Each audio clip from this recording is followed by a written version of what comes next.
Napakataas ng tensyon ngayon sa pagitan ng India at China. Kailan lang kasi, binunyag ng Beijing ang bago nilang mapa na nagpapakitang teritoryo nila ang Aksai Chin at Arunachal Pradesh. Ang dalawang rehiyon na yon ay teritoryo ng India, kaya hindi nakakapagtakang sobrang nagalit ang India sa ginawa ng China. Ayon sa mga eksperto, dahil sa bagong mapa na nilabas ng China, mas lalong pinalakas ng India ang mga depensa nila sa border nila ng China. Nagpadala ang India ng napakaraming sundalo sa border at naglagay na rin ng napakaraming depensa sa kahabaan ng border. Hindi lang India ang nagalit sa mapa na nilabas ng China dahil kasama rin sa mapa ang Taiwan at ang South China Sea bilang teritoryo ng China. Ayon sa India, sobrang kalokohan daw ang bagong mapa ng China na naglalayong angkinin ang teritoryo ng India. Ayon sa mga military analyst, sobrang delikado ng pagtaas ng tensyon sa pagitan ng India at China. Pareho kasing merong nuclear weapons ang dalawang bansa. Matagal na ring pinagtatalunan ng India at China ang mga rehiyon ng Arunachal Pradesh at Aksai Chin. Ipinahayag naman ng China na India daw ang umaangkin sa teritoryo daw ng China na tinatayang 90,000 square kilometers ang laki. Ayon sa Beijing, ang Arunachal Pradesh daw ay parte ng South Tibet at teritoryo daw ito ng China. Ngunit ang India na kumokontrol sa Arunachal Pradesh ay iginigiit na ito ay bahagi ng India. Tinuturing ng karamihan sa mga bansa sa mundo na ang Arunachal Pradesh ay isang estado ng India sa northeast ng bansa. Pero kahit walang basehan, ang mga claims ng China na sa kanila daw ang rehiyon, inaangkin pa rin nila ito. Ayon sa mga eksperto, inaangkin ng China ang Arunachal Pradesh para ipakita ang kapangyarihan at impluwensya nila sa rehiyon.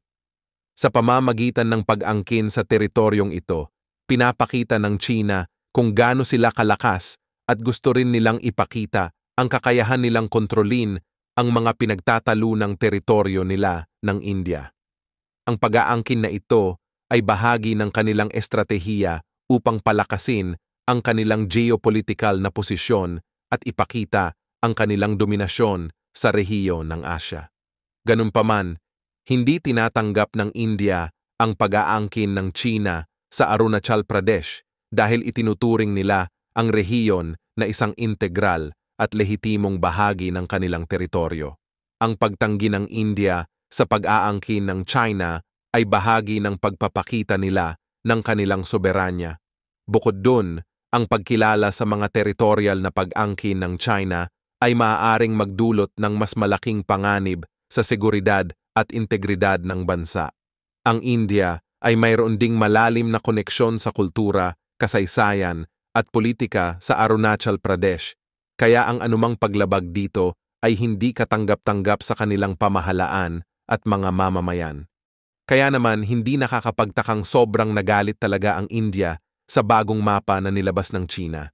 Mukhang sobrang natakot naman ang China sa pagkagalit ng India. Sinabi kasi ng China sa India na manatili lang daw itong kalmado. Pinahiwatig ng China na wala naman silang binabalak na pagsakop sa mga teritoryo ng India. Ganunpaman, maraming eksperto ang naniniwala na pinaplano na rin ng China ang pagsakop sa mga teritoryo ng India na inaangkin nila. Matagal nang walang tiwala ang India sa China at hindi nakakapagtaka kung bakit dahil palagi talagang nagsisinungaling ang China at gumagawa ng mga agresibong aksyon na maituturing na expansionist. Pinahiwatig ng Beijing sa India na wag nitong seryosohin masyado ang bagong mapa na nilabas nila. Pero ayon sa mga military analyst, delikado para sa India pag hindi nila sineryoso ang mapa. Mataas kasi talaga ang posibilidad na bigla silang lusubin ng China. Maraming military analyst na nagsasabing magiging napakalaking panganib para sa India kung pahihintulutan nila ang China na sakupin ang Arunachal Pradesh at Aksai Chin. Kung gagawin kasi yon ng China, hindi lamang yun isang simpleng pag-angkin ng teritoryo, kundi isang malinaw na pagpapakita ng agresyon ng China na pinapakitang may posibilidad na subukan nilang sakupin ang buong India. Kung masasakop ng China ang mga rehiyon, magiging tulay ang mga yon para sa kanila upang mas mapalawak ang kanilang impluensya sa Timog Asya at magdudulot ito ng matinding pagbabanta sa pambansang seguridad ng India. Ang pag-aangkin ng China sa mga teritoryo ay magbibigay sa kanila ng estratehikong posisyon upang kontrolin ang mga daanan ng kalakalan at maging ang mga kritikal na ruta ng militar na maaaring magresulta sa pagkakagipit ng India sa sarili nitong teritoryo. Higit pa rito ang pagpayag sa China na sakupin ang Arunachal Pradesh at Aksai Chin ay magpapakita ng kahinaan ng India sa pandaigdigang komunidad.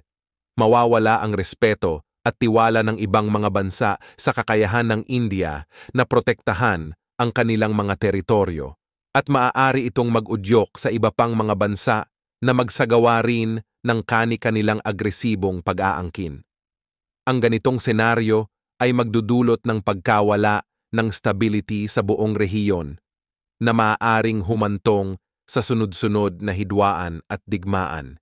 Hindi lamang ang India ang malalagay sa panganib, kundi pati na rin ang buong rehiyon ng Asya na posibleng humantong sa malawakang kaguluhan at pagkawasak. Ang pagbibigay daan sa pagsakop ng China sa mga teritoryong ito ay isang direktang banta sa kapayapaan at kaayusan ng rehiyon na hindi dapat mangyari kailanman. Kaya naman, hindi nakapagtataka na tunay na pinapalakas ng India ang kanilang militar dahil sa posibilidad na sakupin ng China ang Arunachal Pradesh at Aksai Chin. Sa harap kasi ng patuloy na banta ng agresyon ng China, natural lamang na maghanda ang India upang ipagtanggol ang kanilang teritoryo at soberanya. Ang mga hakbang kasi ng China ay malinaw na nagpapakita ng kanilang intensyon na palawakin ang kanilang kontrol, kaya't kinakailangan ng India na maging handa sa anumang posibleng pag-atake o pagkilos. Ayon sa mga military analyst, ang pagpapalakas ng puwersang militar ng India ay isang estratehikong hakbang upang masiguro na sila ay may sapat na kakayahan upang protektahan ang kanilang mga border at ipakita sa China at sa buong mundo na hindi sila magpapasakop ng basta-basta. Mula noong ibinigay ng Estados Unidos ang Patriot Air Defense Systems sa Ukraine, lahat ng Kinjal ballistic missiles na pinalipad ng Russia sa mga target sa Kyiv ay napabagsak, ayon kay Ukrainian Air Force Colonel Serhiy Yaremenko. Ang mga Kinjal missiles ay inilulunsad mula sa MiG-31K aircraft at may saklaw na operasyonal na humigit kumulang 2,000 kilometers na nangangahulugan na lahat ng bahagi ng Ukraine ay nasa panganib kung ang missile ay inilunsad mula sa Russian airspace. Kaso, napatanuyan ng digmaan na madali lang para sa mga Patriot systems ng Amerika na pabagsakin ang mga missiles. Kiniklaim ng Russia na ang mga advanced air-launched Kinjal missiles daw ay hypersonic at itinuturing na halos imposibleng maharang at mapabagsak, pero sobrang dali lang pala para sa mga Patriot systems ng United States na mapabagsak ang mga ito. Sinabi ni Yaremenko na siya ring komandante ng 95th Anti-Aircraft Missile Brigade ng Ukraine na nagpalipad ang Russia ng higit sa 20 Kinjal missiles papunta sa Kyiv, ngunit walang tumama sa kabisera kahit isa. Ang mga ballistic missiles ay pinapalipad ng mataas sa atmosfera bago bumagsak sa kanilang mga target sa isang arko na umaabot ng bilis na ilang beses kaysa bilis ng tunog bago tumama sa target. Pero kahit sobrang bilis ng mga Kinjal missiles, kaya pa rin itong i-intercept ng mga Patriot missiles. Kaya naman, hindi nakakapagtakang patuloy na nananawagan ng Ukraine sa mga kaalyado nito na magbigay ng karagdagang air defenses dahil pinatitindi ng Russia ang mga pag-atake nito laban sa mga sentro ng populasyon at infrastruktura ng Ukraine.